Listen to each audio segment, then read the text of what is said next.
Assalamualaikum warahmatullahi wabarakatuh. Perkenalkan kami kelompok 8 dari mata kuliah Bank dan Lembaga Keuangan Pendidikan Administrasi Perkantoran B 2019 FIUNJ. Saya Rima Oktaviani dan dua rekan saya yaitu Dinda Anggraini Riswono dan juga Wisnu Aziz Susanto.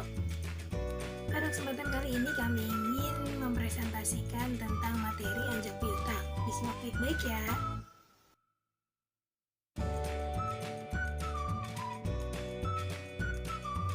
Menurut Peraturan OJK Nomor 29 Tahun 2014 tentang penyelenggaraan usaha perusahaan pembiayaan, anjak piutang atau factoring ini adalah kegiatan pembiayaan dalam bentuk pembelian piutang usaha suatu perusahaan berikut pengurusan atas piutang tersebut. Anjak piutang dengan pemberian jaminan dari penjual piutang atau factoring adalah transaksi anjak piutang usaha di mana penjual piutang ini menanggung jawabkan resiko yang tidak tertagihnya sebagian atau seluruh piutang yang dijual kepada perusahaan pembiayaan.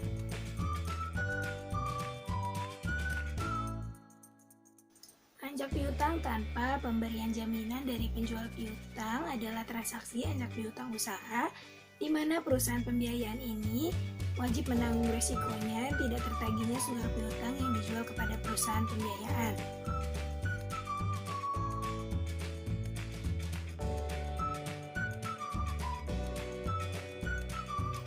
Selanjutnya ada perusahaan anjak piutang. Menurut Keputusan Menteri Keuangan Nomor 1251 Tahun 1988, perusahaan anjak piutang adalah badan usaha yang melakukan kegiatan pembiayaan dalam bentuk pembelian ataupun pengalihan serta pengurusan piutang ataupun tagihan jangka pendek suatu perusahaan dari transaksi perdagangan dalam ataupun luar negeri.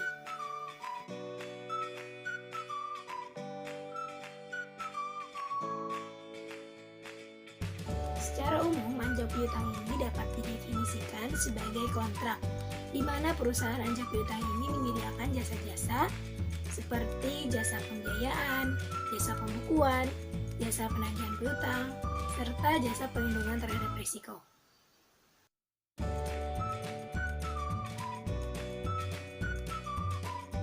Selanjutnya adalah istilah umum dalam anjak piutang. Yang pertama ada faktor. Faktor adalah badan usaha yang melakukan kegiatan pembiayaan dalam bentuk pembiayaan, tagihan ataupun pembelian, serta pengurusan piutang, tagihan dalam jangka pendek di suatu negeri ataupun luar negeri. Yang kedua ada klien.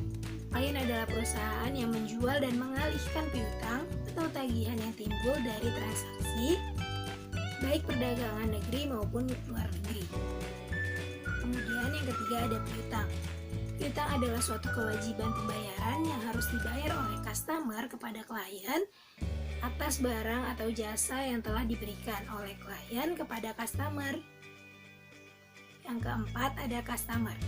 Customer adalah perusahaan ataupun pihak ketiga yang membeli barang ataupun jasa dari klien yang pembayarannya ini dilakukan secara kredit.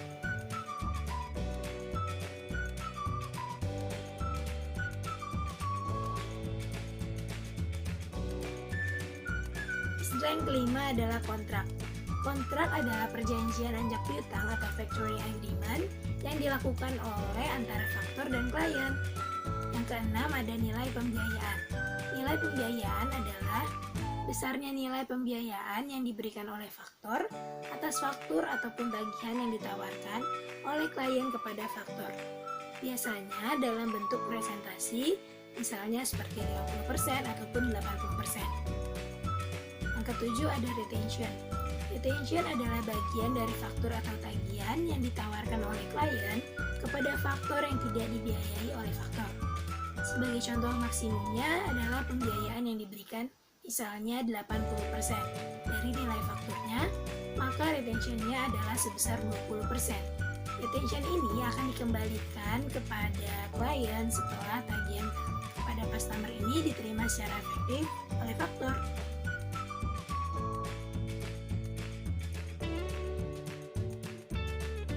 Kegiatan perusahaan anjak piutang di Indonesia ini diatur pada Keputusan Menteri Keuangan Nomor 1251 pada tahun 1988. Nah, berdasarkan keputusan Menteri Keuangan tersebut dapat disimpulkan bahwa kegiatan anjak piutang ini meliputi yang pertama, pengambil alihan tagihan suatu perusahaan dengan fee tertentu.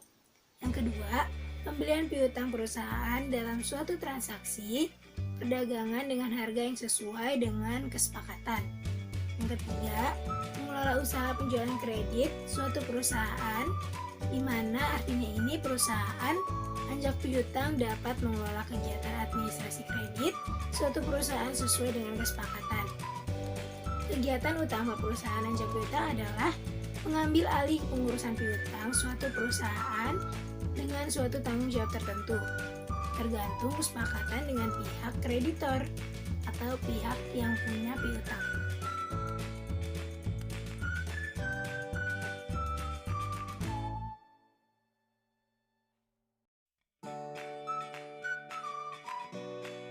Terdapat 3 pihak yang terlibat langsung dalam pelaksanaan anjak piutang. Yang pertama ada perusahaan jasa anjak piutang itu sendiri, di mana perusahaan ini bertanggung jawab dari pihak klien ataupun bisa disebut dengan investor. Yang kedua ada klien. Klien ini merupakan pihak yang mendapatkan jasa dari pihak investor yang mana mereka menjual piutang milik perusahaannya. Dan yang ketiga ada pemilik piutang. Terdiri dari pihak yang membeli produk barang atau jasa, dari pihak yang membeli produk barang atau jasa yang disebut klien. Selanjutnya saya akan menjelaskan tentang penggunaan jasa perusahaan anjak piutang. Berikut ini merupakan penggunaan beberapa jasa perusahaan anjak piutang yang dapat membantu perusahaan dengan kondisi sebagai berikut. Yang pertama, perusahaan yang sedang melakukan ekspansi pemasaran. Nah, umumnya perusahaan ini dapat memberikan informasi mengenai keadaan pasar yang akan dimasuki oleh perusahaan yang bersangkutan. Kedua, perusahaan baru yang sedang berkembang pesat. Walaupun di bagian kreditnya kurang mampu mengimbangi ekspansi perusahaan dengan jasa factoring, selain itu pihak klien juga agar dapat menyusun rencana ekspansi secara lebih leluasa. Kemudian yang ketiga, perusahaan juga dapat memperoleh pembiayaan siap pakai yang disediakan oleh perusahaan anjak piutang. Selanjutnya yaitu jenis-jenis anjak piutang. Anjak piutang dibedakan menjadi beberapa jenis. Yang pertama yaitu berdasarkan pelayanan. Berdasarkan pelayanan, anjak piutang dibagi ke dalam 4 macam. Yang pertama ada full service factoring, di mana jenis anjak piutang yang satu ini akan mampu memberikan jasa anjak piutang secara menyeluruh, baik itu secara jasa pembiayaan ataupun non pembiayaan. Kemudian yang kedua ada bulk factoring. Jenis anjak piutang ini mampu memberikan informasi terkait jasa pembiayaan dan pada saat jatuh tempo kepada pihak nasabah atau pihak pemilik piutang tanpa memberikan jasa lainnya seperti resiko piutang, fee penjualan, dan lain-lain. Kemudian yang ketiga ada maturity factoring. Jenis anjak piutang yang satu ini mampu menyediakan jasa proteksi atas risiko piutang dan juga administrasi di dalam penjualan secara menyeluruh. Kemudian yang keempat ada finance discounting. Dalam anjak piutang ini menyediakan suatu fasilitas pembiayaan tanpa turut ikut serta dalam mengganggu risiko pada piutang yang tidak tertagih. Dalam proses pelaksanaannya, penyediaan dana tunai ketika penyerahan faktur pada pihak investor berjumlah hingga 80% dari nilai faktur dengan besaran biaya yang sesuai dengan besaran kredit. Selanjutnya yang kedua yaitu berdasarkan penanggungan risiko. Anjak piutang berdasarkan penanggungan risiko dibagi ke dalam 2 macam. Yang pertama ada recourse factoring, di mana anjak piutang ini memiliki peraturan bahwa pihak perusahaan investor tidak bisa mendapatkan tagihannya secara penuh dari pihak debitur atau nasabah. Untuk itu, dalam hal ini klien masih memiliki tanggung jawab dalam melunasinya. Kemudian yang kedua, without recourse factoring. Berbeda dengan yang sebelumnya, jenis anjak piutang ini akan memberikan seluruh beban tanggung jawabnya pada pihak investor, sehingga jika pihak nasabah tidak mampu membayar tagihan secara menyeluruh, maka pihak klien akan terlepas dari risiko gagal bayar. Kemudian jenis yang ketiga yaitu berdasarkan perjanjian. Anjak piutang berdasarkan perjanjian dibagi menjadi 2 macam. Yang pertama ada disclosed factoring, di mana jenis anjak piutang ini akan memberikan informasi pada nasabah bahwasanya tagihan sudah berpindah kepada pihak investor. Kemudian yang kedua ada undisclosed factoring. Anjak piutang jenis ini tidak akan memberitahukan pada nasabah tentang peralihan piutangnya. Selanjutnya yang keempat, ada anjak piutang berdasarkan lingkup kegiatan. Anjak piutang berdasarkan lingkup kegiatan dibagi menjadi dua macam. Yang pertama ada domestic factoring, di mana domestic factoring ini adalah kegiatan yang melibatkan seluruh pihak yang terlibat dalam kegiatan piutang yang ada pada suatu negara. Kemudian yang kedua ada international factoring.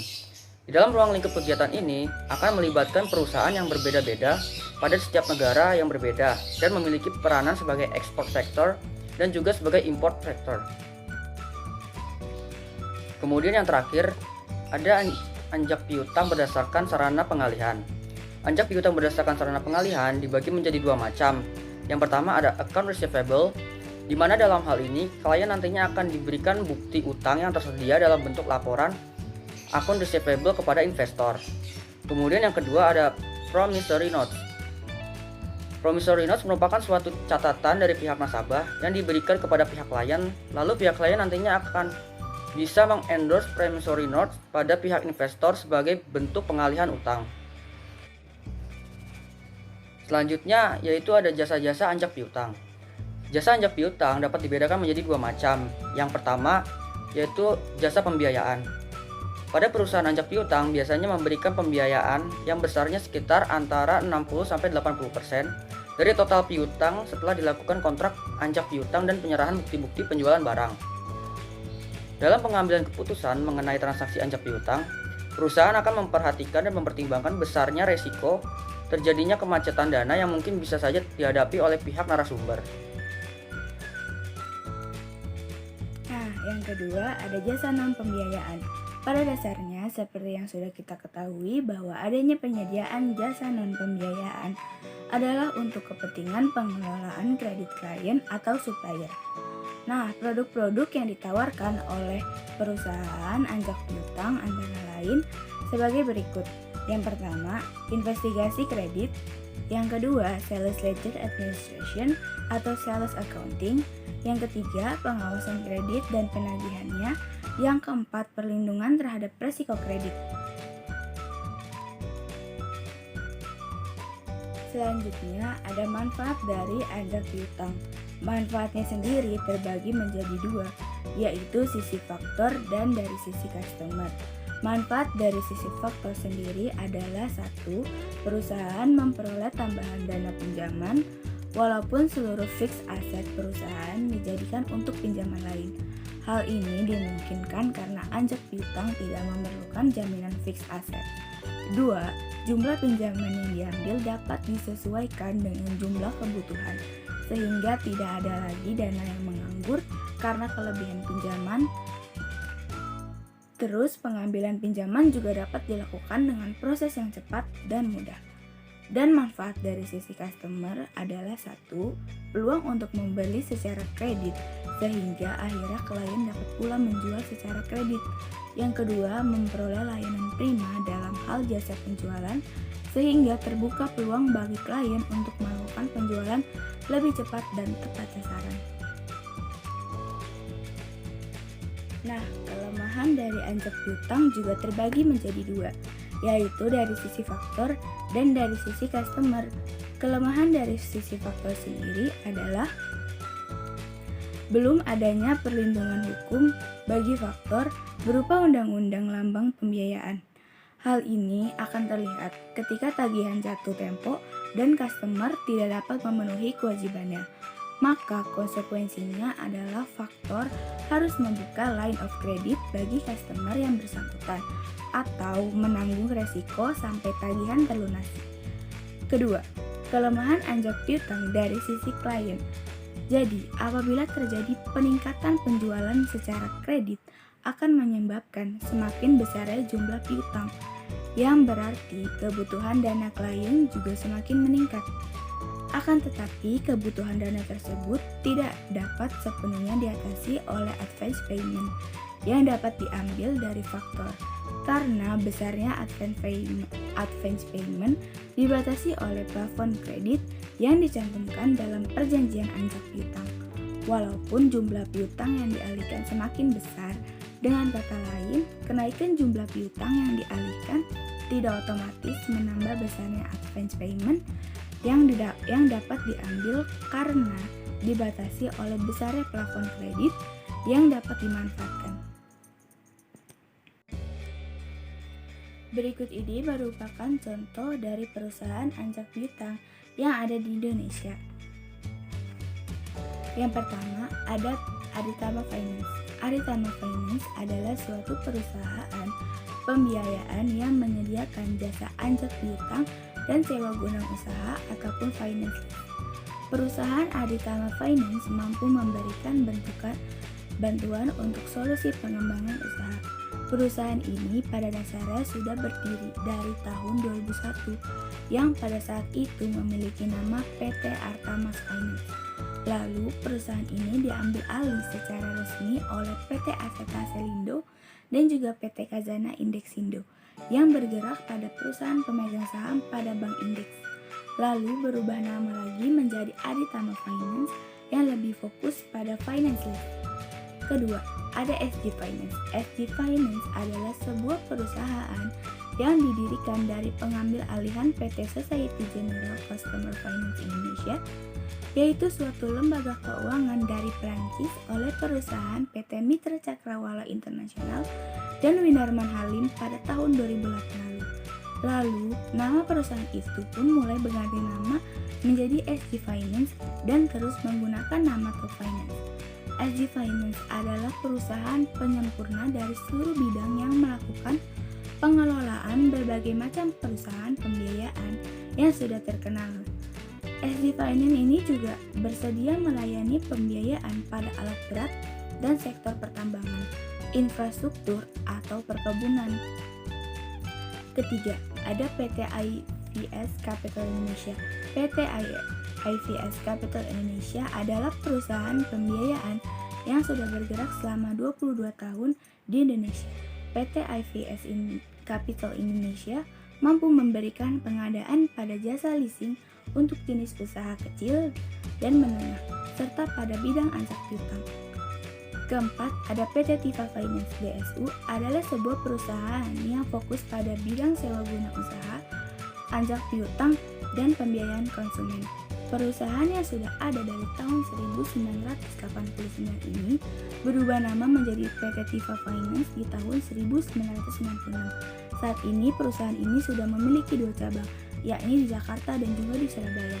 Lalu ada juga kantor perwakilan lain di berbagai daerah seperti Samarinda, Makassar, Semarang, dan Banjarmasin.